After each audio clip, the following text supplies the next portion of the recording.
최 의원님, 네, 안녕하십니까? 참여연대 손안진걸이라고 합니다.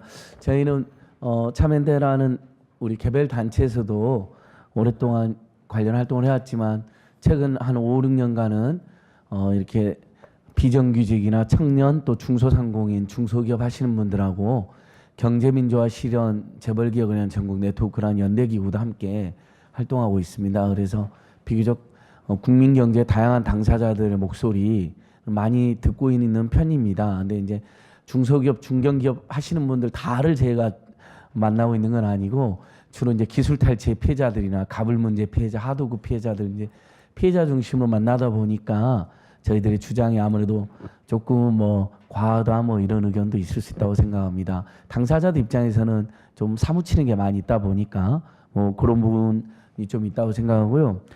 전체적으로는 김상조 선생님 발제에 뭐 대체적으로 저희들도 공감하고 있습니다. 다만 이제 부분적으로 들어가면 몇 가지 일명 인터넷 은행 같은 경우는 참여연대는 좀 반대에 좀 무게를 더 두고 있기도 하고 금산분리, 연산분리 또 기존 순환출자나 이제 출자총액 제한제도 같은 경우에도 이게 이제 사실은 개혁의 핵심이나 상징이 돼서는 안 된다고 저희들도 생각합니다만 그런 걸 아예 주장 자체를 안 하는 게 맞나 뭐 이런 고민은 좀 있습니다. 근데 대체적으로 김상조 선생님 그 발제는 사실은 이제 그냥 우리가 그 반복적으로 그냥 재벌 개혁하자 뭐 재벌 해체하자 이렇게 레토릭 수준에 해온 것보다는 아까 이제 우리 최 의원님 말씀하신 것처럼 좀 더 현실적으로 합리적으로 주장을 조정하고 바뀐 상황에 따라서 유연하게 또 이렇게 구사자란 여러 고민을 그동안 주셨기 때문에 그런 부분에 대해서는 저희도 항상 귀담아 듣고 또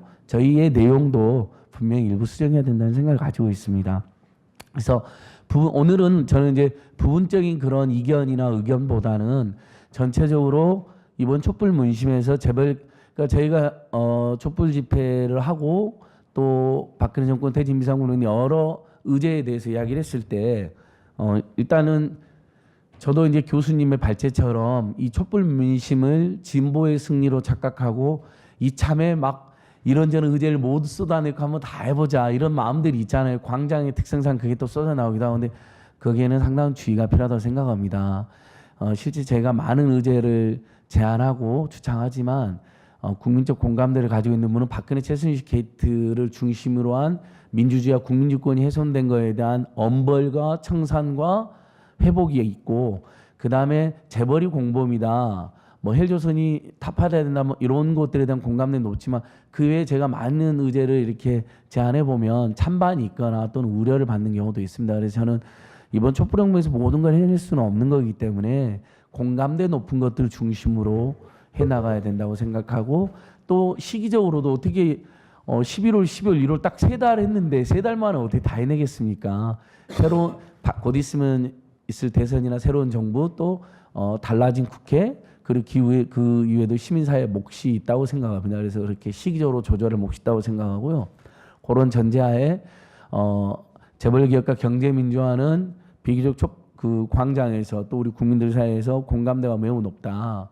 박근혜 정권 퇴진 비상국민운동의 주창 또는 무대나 광장에 있었던 이야기들에 대해서 예를 들면 사드 반대 같은 경우도 나는 사드 반대하지만 굳이 이번 촛불 집회에서 그걸 외쳐야 되냐라고 의견을 주신 분들이 상당히 있습니다. 일단 박근혜 퇴진 다음에 재검토 요청하거나 유보하거나 따져야 되지 않으니까 논점이 분산되거나 사드에 대한 입장이 좀 애매하지만 박근혜는 퇴진돼야 된다고 생각하는 사람들이 광장에 나왔을 때 불편하지 않게 해야 된다라는 전술적 고려를 의견을 주시잖아요.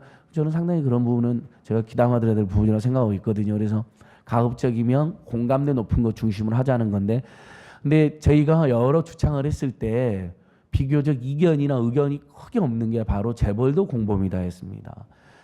저희 퇴진행동 홈페이지나 참여연대 홈페이지나 SNS에 수도 없이 많은 의견이 오는데 재벌이 공범이다. 주요 재벌 총수들은 이번에는 정말 구속이 불가피하다 했을 때 거기에 대한 의견이나 이견은 최소한 많지 않습니다. 물론 처음부터 무조건 반대하는 일부 경제신문이나 이런 데의 의견은 있지만 비교적 그런 굉장히 그만큼 공감대가 높고 합의가 높은 거에는 재벌 체제에 대한 우리 국내 여러 방면에서의 불만과 고통이 동시에 터져나왔다고 생각합니다. 그래서 그런 면에서 이재용 구속 기각된 것은 굉장히 상징성이 크고 퇴진행동 차원에서도 박근혜 정권 퇴진 못지않게 재벌 총수가 이참에는 한 번은 그래도 한 번은 경제가 살기 위해서도 사법 정의가 실현되기 위해서도 상식 회복되기 위해서도 구속이 꼭 필요하다라는 캠페인 지금도 진행되고 있습니다. 지금도 법원 검찰 삼거리 앞에서 100여 명 안팎의 법률가들이 노숙 농성을 진행하고 있고 제가 원래 광화문에서 1인 그 촛불 집회를 했는데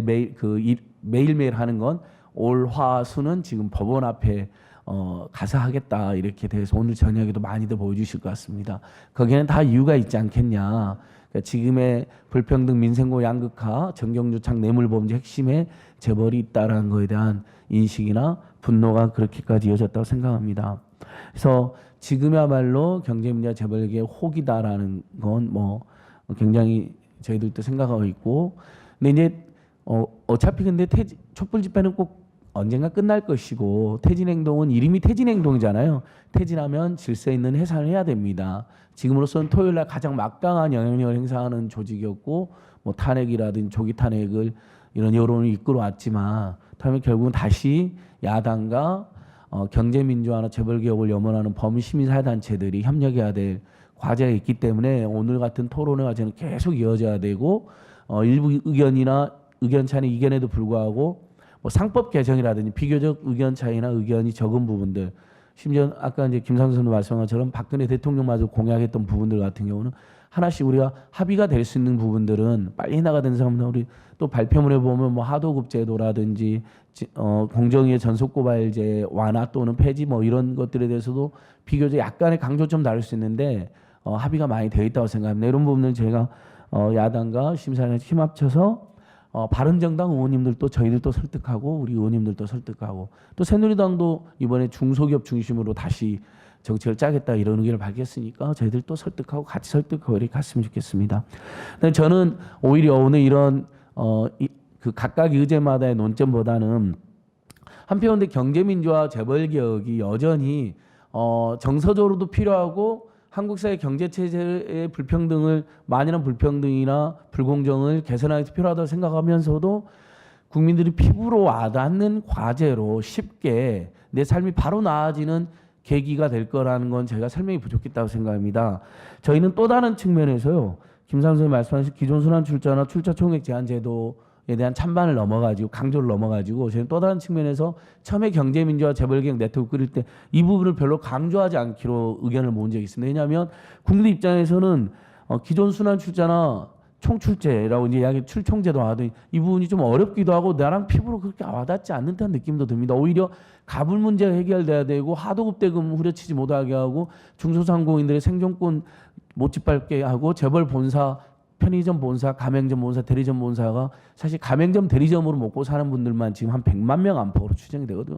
우리 길 가다 보시면 얼마나 많은 휴대폰 대리점과 편의점과 이게 보면 이게 다 본사의 관계에 놓여 있지 않습니까? 그러니까 그렇게 했을 때 오히려 설득력을 가진다는 측면에서 저희가 1, 2월 개혁과제 이제 뒤에 붙여놨습니다. 거기도 보면 경제민주화 재벌개혁은 좀 피부로 와닿는 것들로 많이 가야 된다. 근데 물론 상법은 매우 중요하기 때문에 상법부터 써놓긴 했지만 그 다음에 공정거래위원회, 그 다음에 중소기업 중소상인 적합적 투표 보니까 재벌 대기업으로의 경제력 집중. 물론 재벌 대기업 내에서도 일부 양극화가 있다는 의견은 김상수 선생님이 계속 주신 의견인데 그것도 제가 더 귀담아 생각하겠지만 어쨌든 전체적으로 재벌 대기업으로의 경제 집중과 중소기업 중소상공인들의 먹고 사는 문제가 어려워진 문제들 대해서 그다음에 뭐 최근에는 복합 쇼핑몰이 이제 중소상공인들 굉장히 이슈가 되고 있습니다. 그런 부분들. 그다음에 가맹사업법, 공정거래법의 특별법으로 가맹사업법, 대리점 보호법이 있는데 그것들을 개정해서 아까 말씀드린 것처럼 가맹점, 대리점들에 대한 문제, 그다음에 상가임대차, 주택임대차, 그러니까 이런 경제민주화 의제나 재벌개 의제가 될 때 좀 결은 다르지만 지금 현재 우리 국민들이 겪고 있는 민생 문제의 전반에 대한 이야기를 같이 해줌으로써 거기서 또 재벌 대기업과의 관계에서 개혁해야 될 부분, 그 다음에 꼭 재벌 대기업과 관련돼 있지 않지만 민생 문제에서 강조해야 될 부분을 저희는 균형적으로 종합적으로 제시했을 때 국민들이 재벌기업, 재벌대기업의 재벌개혁과 경제민주화에 대한 체감이 높아진다. 또 생활 속의 경제민주화라는 개념도 저희가 많이 이야기를 했습니다. 영화관에 가시면 대기업 멀티플렉스의 독점과 불합리에 대해서 다들 느끼시잖아요. 통신 3사의 폭리나 담합, 독점 그리고 얼마나 소비자 기만하기가 많습니까? 그러니까 사실 우리 국민들이 아침부터 눈을 떠서 저녁에 주무실 때까지 예를 들면 자동차, 정유, 아파트, 통신, 영화 이게 전부 다 우리의 생활 구석구석 공공서비스, 공공적 삶의 구석구석에 재벌의 독점이나 탐욕이 심화되어 있기 때문에 그 부분에 대해서 효과적으로 저희가 문제 제기하고 소비자의 권리를 보호하고 징벌적 손해배상이나 집단소송 같은 것도 도입하고 공정거래위원회가 좀 더 적극적으로 그런 부분들에 나서고 공정위 하기 어렵다면 일부 권한은 지자체에도 이양해서 사실 공정위는 중앙에 있기 때문에 지방 국민들이나 지역의 국민의 지역의 중소기업의 하도급 문제나 여러 이런 소비자 피해 문제에 대해서 무심한 경우가 많습니다. 근데 지자체가 일부 권한을 이양받으면 그 부분에 대해서 훨씬 더 적극적으로 조사할 가능성이 높고 고발 요청까지 주자는 게 제 의견인데 그런 부분은 좀 논란이 있는 걸로 알고 있습니다. 그래서 일부 조사권, 고발 요청권이 지금 완화됐는데 저희는 지자체, 지방정부에도 그 권한을 주자라는 의견도 펼치고 있습니다. 그래서 오히려 이번에 열어진 재벌 개혁, 재벌 체제에 대한 그러니까 좁게는 이조용의 구석이 논점이지만 사실은 그것을 더 넘어서 재벌이 뇌물로 재벌의 유리한 정책을 사고 노동자 국민에게는 불리하게 만들고 심지어는 국민의 노후 수단이 국민연금까지 건드렸다는 정황에 대해서 우리 국민들이 많은 걸 알게 됐고 극도로 분노하고 있는 이때 재벌개혁 경제민주화를 잘 주창하고 나가되 저는 야당과 시민사회가 일단 합의와 공감대가 높은 것들 중심으로 구호와 과제를 짜고 그 다음에 또 하나 거기다가 국민들이 피부로 저 재벌개혁 경제민주화라면 우리의 삶이 나아지고 국민 경제가 균형적으로 발전해서 내수도 상당히 활성화돼서 지금의 장기 침체에 돌파구가 되고 숨통이 튄다라는 확실한 믿음과 그런 전망까지 주는 방향으로 우리가 이야기를 구성해 나가자는 겁니다. 그렇다면 지금 저희들이 제시됐던 과제들은 너무 많기도 하고 또 경우에 따라서는 국민들이 이해하기 좀 어려운 부분에 대한 강조가 있는 부분들도 있다고 생각하는 그런 부분은 좀 저희가 충분히 야당, 야3당과 또 우리 경제 관련 싱크탱크와 시민단체들이 조율할 수 있다고 생각해요. 그 부분을 좀 오늘 이야기 드리고 싶었습니다. 이상입니다. 예.